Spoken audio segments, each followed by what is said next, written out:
the Snyder Community Center out in Biloxi, and we are doing a STEM Fest. This is our first STEM Fest that's going to kick off a series of events once a month for the next year. Today, the students are, being able to fly drones, control robots, and make slime-built cars. All these hands-on STEM activities, and we'd like to thank the Defense STEM Education Consortium and DoD STEM for sponsoring this event today. When the steam is inside of the tank, it creates pressure. When the pressure is released, it creates work on this mechanical part. The mechanical part moves this pulley, all right? This pulley then moves these gears, and inside of here is a generator. So this chemical reaction creates pressure, moves this mechanical part to create that electrical part. You see that light on right here? Jackson almost built a building taller than him. He's ready to take on the world. And as you can see, all these kids are engaged with hands-on activities.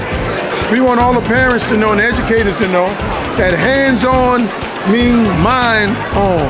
These kids are engaged. They're not on digital equipment and things like that. They're critically thinking. And that's why I'm so excited today to be here in Biloxi, Mississippi, kicking off the Department of STEM Education Consortium in sponsorship by the Department of Defense, bringing STEM to the Gulf Coast. Look at all these kids engaged with hands-on activities.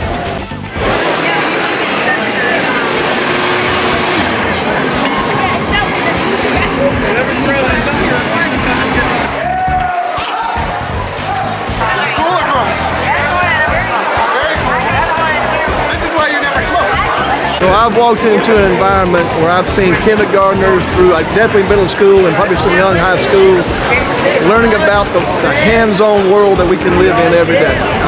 The thought processes I see, the products they're getting to produce, outstanding stuff.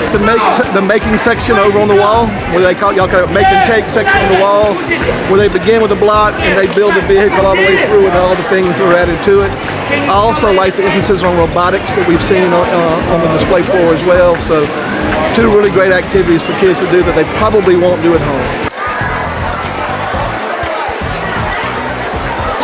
So over here we're doing fossil examination.